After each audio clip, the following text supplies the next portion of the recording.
नमस्कार दोस्तों, आपका स्वागत है double AD study YouTube channel में। दोस्त, अगर आपने अभी तक हमारे चैनल को सब्सक्राइब नहीं किया है तो चैनल को सब्सक्राइब कर लें और वीडियोस को लाइक शेयर भी करें। ठीक है, आइए हम लोग आज पढ़ते हैं राष्ट्रपति का कार्यकाल। राष्ट्रपति से रिलेटेड जितने भी प्रश्न बन सकते थे उसको हम लोगों ने ख़त्म कर लिया है। आज हम लोग पढ़ेंगे उपराष्ट्रपति। और उपराष्ट्रपति के बारे में आप ये जानिए कि अनुच्छेद 63 के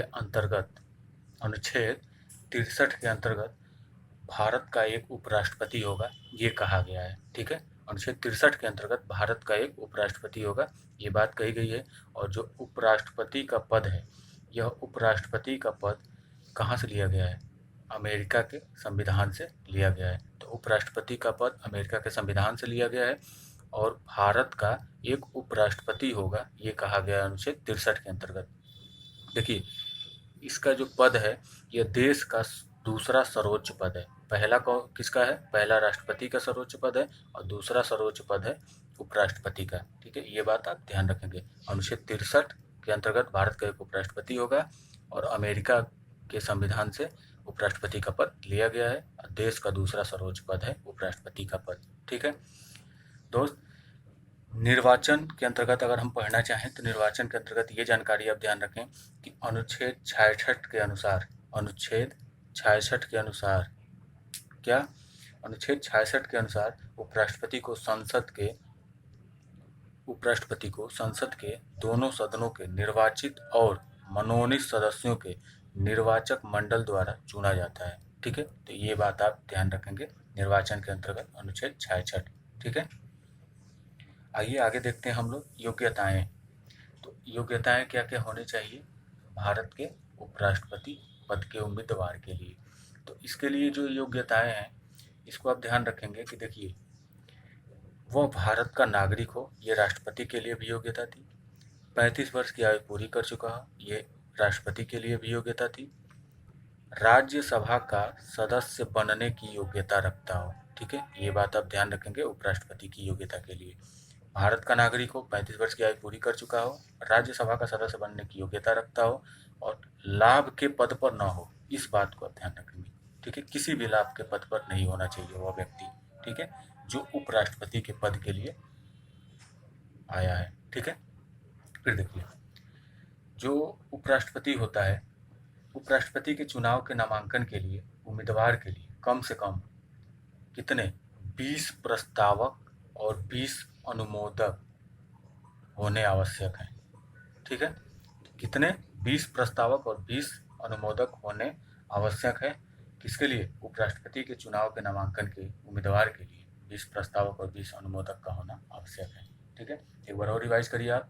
देखिए, उपराष्ट्रपति का जो पद है अनुच्छेद 63 के अंतर्गत आता है। मतलब कहा गया अनुच्छेद 63 में कि भारत का एक उपराष्ट्रपति होगा। फिर कहा गया है 63 में तो भारत का एक उपराष्ट्रपति होगा और जो इसका पद है देश का सर्वोच्च दूसरा पद है। ठीक है, दूसरा सर्वोच्च पद है और अमेरिका के संविधान से लिया गया उपराष्ट्रपति का पद। ठीक है, और निर्वाचन इसका किस आर्टिकल के अंतर्गत किया जाता है? तो अनुच्छेद 66 के अंतर्गत किया जाता है। ठीक है, इस बात को आप ध्यान रखें। अब देखिए, पदावधि जान लेते हैं हम लोग। अनुच्छेद 67 के अनुसार उपराष्ट्रपति की पदावधि सामान्यतः कितनी होती है? 5 वर्ष होती है। इस बात को आप ध्यान रखेंगे। अनुच्छेद 67 के अंतर्गत पदावधि। त्यागपत्र राष्ट्रपति को दे सकता है। उपराष्ट्रपति अपना त्यागपत्र राष्ट्रपति को दे सकता है। ठीक है, उपराष्ट्रपति को एक बात और ध्यान रखें, उपराष्ट्रपति को राज्यसभा के कुल सदस्यों के बहुमत द्वारा संकल्प पारित करके हटाया जा सकता है। ठीक है, ठीक है, तो इस बात को आप ध्यान रखेंगे। कुल सदस्यों के बहुमत द्वारा संकल्प पारित करके, किस सभा के द्वारा? राज्यसभा के द्वारा। ठीक है, संकल्प पारित करके हटाया जा सकता है। इसके लिए 14 दिन पूर्व लिखित सूचना भी दी जानी चाहिए। ठीक है, कितने दिन पहले? 14 दिन पहले लिखित सूचना दी जानी चाहिए। अब देखिए, शपथ के अंतर्गत आप ध्यान रखें। शपथ आर्टिकल 69 के अंतर्गत निहित है, जिसमें कहा गया है कि जो हमारे भारत के उपराष्ट्रपति हैं, ठीक है, उसके पद की शपथ राष्ट्रपति अथवा किसके द्वारा? राष्ट्रपति द्वारा नियुक्त व्यक्ति द्वारा दिलवाई जा सकती है या दिलवाई जाती है। ठीक है, या तो राष्ट्रपति के द्वारा उपराष्ट्रपति की शपथ दिलाई जाएगी या राष्ट्रपति द्वारा नियुक्त किसी भी व्यक्ति के द्वारा उसके पद की गोपनीयता की शपथ दिलवाई जाएगी। इस बात को आप ध्यान रखेंगे। वेतन, देखिए राज्यसभा के सभापति का वेतन तथा भत्ता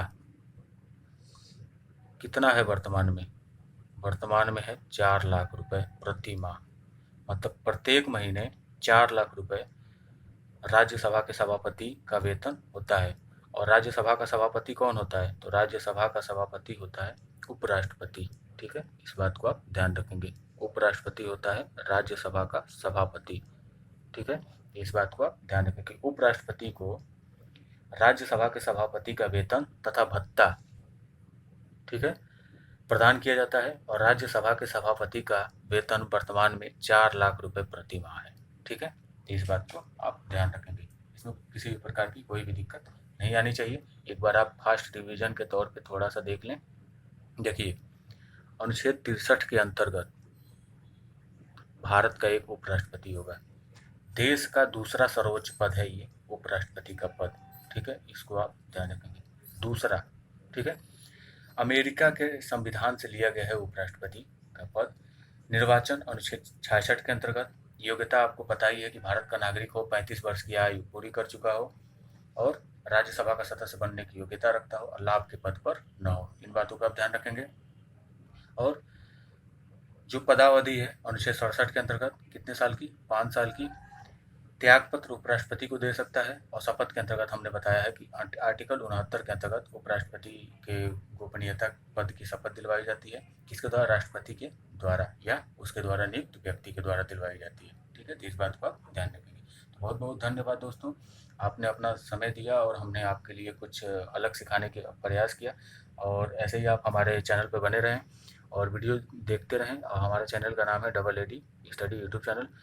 और चैनल को सब्सक्राइब नहीं किया तो चैनल को सब्सक्राइब कर लें और वीडियोज़ को लाइक शेयर करना ना भूलें। धन्यवाद दोस्तों।